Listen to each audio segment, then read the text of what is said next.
Well, welcome everybody, and welcome to my special guest, Sherry Baker. Say hello, everybody. Hello, everybody. Hi, Gary. Sherry's been my friend for years. He's the director of our Gary Craig official EFT training center in the English language. He's my spiritual mentor. Da da da da. And we today are going to talk about a topic that is very frequent. Most newcomers to the unseen therapist deal with it in some way, shape, or form. And that is the question: is I can use I can use the unseen therapist to help other people. Yeah, I've got a few successes under my wing, but it doesn't work for me. Okay. Not everybody says it. I probably misspoke a little bit to begin with. Not everybody says, but some say that, and it's a big deal for them. Okay. And Sarah, you have some thoughts on why doesn't optimal EFT, the unseen therapist, work for me? So start it off.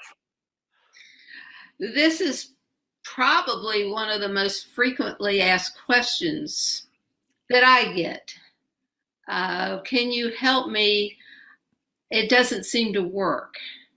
And I will ask the question, well, how long have you been trying to use optimal EFT? Invariably, the answer is, I tried it once or twice, or I've been trying it off and on for a couple of weeks, and it just won't work. And of course, I know, it does work. And so I always try to get underneath that. When they say, I've just used it a little bit, it doesn't work. I think that people are drawn initially to the apparent simplicity of the two-part process.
a little bit.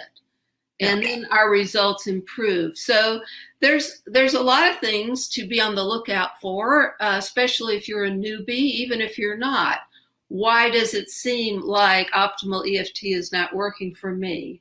I can go over a few of those if you'd like. Please. All right. The first one that we want to keep in mind is we might be aiming Unseen Therapist at a very global issue. And that generally doesn't work too well. She likes us to get very specific. A global issue might be, I have an anger issue. I get mad at everything. That's a little global, Gary. That's very general. It's very hardly specific, but many people consider that. By the same token, they will say, I have this certain disease. Well, that may seem very specific, but it's actually very global because that disease and all those symptoms have a cause, emotional cause underneath that we need to get to. Okay. That takes training. That takes understanding. It takes, in my book, I call it the new think, but it takes that. But it's nothing, anybody can learn it. It's not out of reach of any, as long as you can read, you can learn to do this. You don't have to have a PhD or some advanced educational, credentials or anything like that. Okay. But yes, continue sharing. Well, and as you just said, very helpful, as we've been discussing. Some people will aim at the symptom, the effect, and not the cause. And this is where it's helpful to understand where Unseen Therapist is coming from. She wants to work at the level of cause. And so if we're just aiming at the symptom, and a lot of people, when they say it doesn't work, and I say, well, what are you aiming at? Almost 100% of the time, they're aiming at a collection of things or the entire event or something that is the outcome of the emotional contributors. Yeah. Rather than the guilt I feel about that specific event, or the anger or the resentment or the grief or the fear that I'm feeling, that is where the underlying cause is. We don't think of our back pain being a fear-related thing or a guilt-related thing, but you start learning how this process works and you say, oh, yeah, could be. Okay. Start aiming at cause, and now you're going to get more peace in the system, obviously, because you are softening all the difficult emotional issues, emotional events. But when you get more peace in the system, the physical things start to fade as well. So anyway, go ahead, Sherry. And that can be a challenge, aiming at cause, because if we're honest with ourselves, I don't want to accept the fact that thoughts of mine caused something unpleasant. I'd rather bring her in and deal with the unpleasantness rather than accept the fact that it could be my thinking that contributed to that. That's hard. I understand that. It's something we tend to want to avoid. Okay? Mm-hmm. And that is why this happens with many healing modalities, including medicine. For example, somebody may have lung cancer. I'll use that as an example. And there are cancerous tumors in the lung. That's the problem, the cancerous tumors. So we have surgery and we go take the cancerous tumors out. And at least the way it appears on television, the doctor says, we got it all, meaning we got all the tumors in there, et cetera. The cancer is gone. Well, the tumors, if you really think about it, the tumors are there for a reason. They have a cause. Okay? They got caused somehow. And just taking them out doesn't mean you won't recreate them again. So you have remission, okay? But if you have not taken care of the cause, here comes the tumors again, or if not the tumors, some other ailment that is a result of all the negative chemistry one gets by carrying around grief, guilt, anger, all those negative things, So anyway, proceed, Sherry. There could be something that I think of as subconscious resistance. I don't know that many people consciously resist healing, although some might, but it's mostly at a subconscious level where we might not actually want to heal. We might not think it's possible to heal. It's not safe to heal. I don't deserve to heal. All of those things could be underneath our request of the unseen therapist to help us. So somewhere underneath there, we don't really want it, deserve it, etc. And that can interfere because she won't go against our free will choice to hold on to the problem. Yeah, we can forget things, repress things, don't want to look at things, all of that in our own protection. And as long as we do that, we have the right to do that. And for unseen therapists to come in and say, you can't have that belief, you got to have this one over here. No, thought police, not loving at all. So our goal, and this is where the training comes in. This is where we can get very thorough with this process and really get some magic done, is we need to get underneath all of that to cause. And cause would be, I am so angry at so-and-so for whatever they did. I resent so-and-so. I am so fearful about whatever. It's that emotional response that the unseen, if we put it properly on the table, and that's where the skill comes in. Unseen therapists will whisk it away like it was nothing. The more we put on the table, the better. But we tend not to want to put things on the table. So you say that very well. Go ahead. All right. Another thing that might occur, which would cause us to think optimal EFT doesn't work, is that we often tell unseen therapists what to do. This is what I want. This is how I want it. This is when I want it. This is what it should look like. And so if I don't get that, it didn't work. Yes, I want my headaches to go away now and forever. All right. Yeah. And I want my boyfriend or girlfriend or spouse to treat me differently. or whatever. Okay. Well, these things all have causes. But yes. I'm just emphasizing. Keep going, Sharon. And my boyfriend does not treat me differently. And unseen therapist, I ask you to make that happen. He's still not treating me any differently. So therefore, optimal EFT doesn't work. Yeah. When in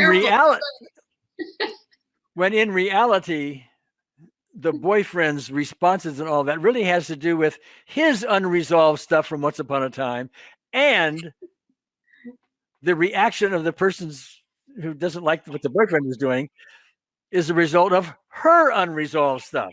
We need to get underneath all of that, soften all of that, and that will take care of relationship problems all over the place if you do it properly. But you've got to get to cause. The cause isn't his behavior.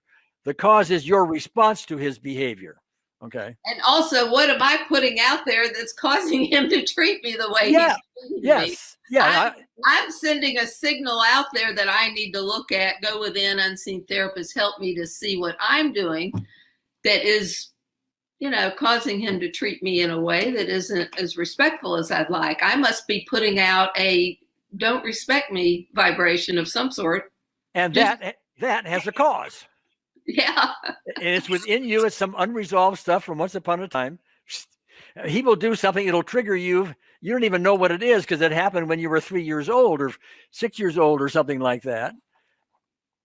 But we'll find it with proper training. And when we do, resolve, and the trigger goes away. Okay. Right. Because it has no cause. Yeah. Anyway, go ahead, Sherry. All right. It may not appear to work because when we are utilizing it, we are not appropriately associated with the event, with the emotion. We're looking at it from afar. We're not in there looking at it through our eyes.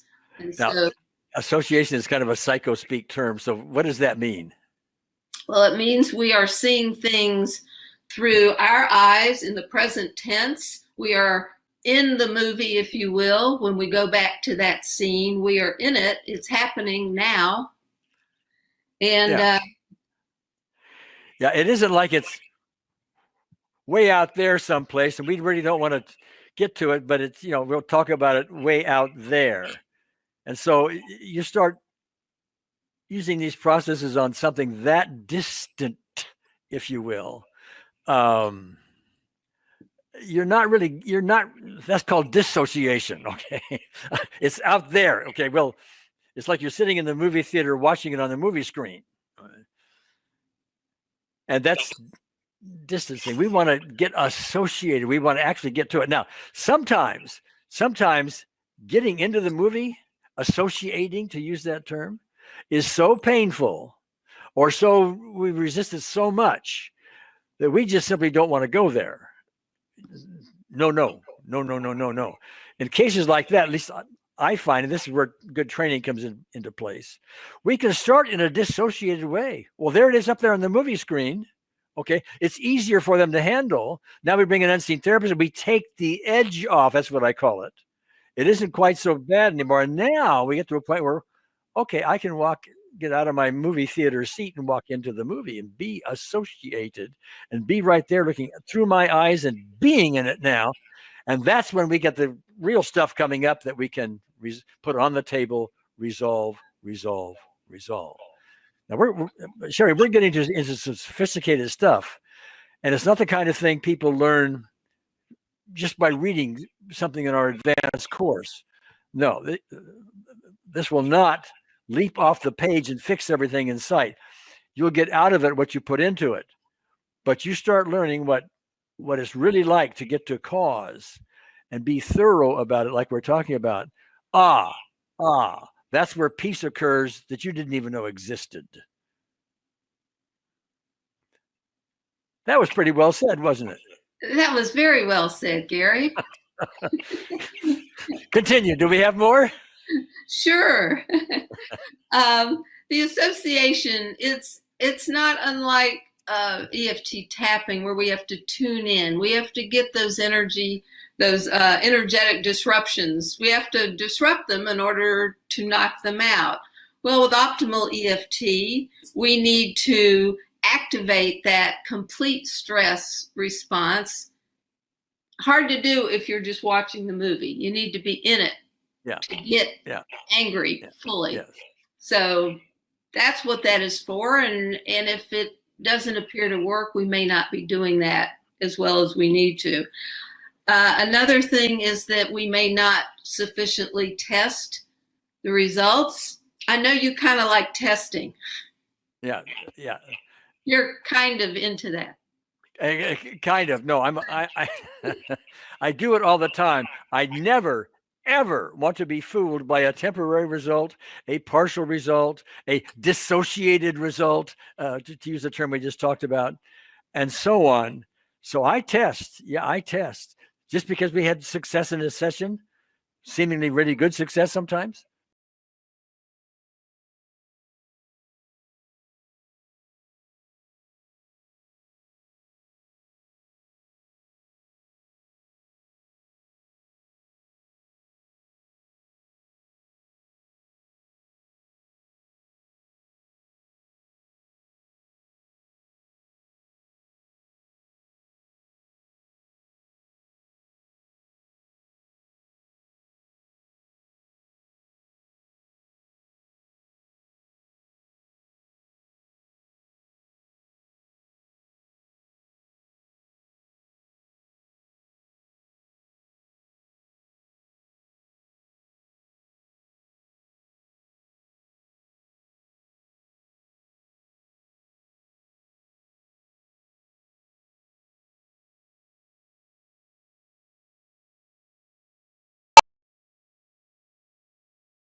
oh no, now it's like 3 cigarettes a day, but I'm still smoking. Okay. Well, Yeah. I don't know. Looked like it worked pretty Well, good. We're not done, but yeah, and that's the point. That's the point.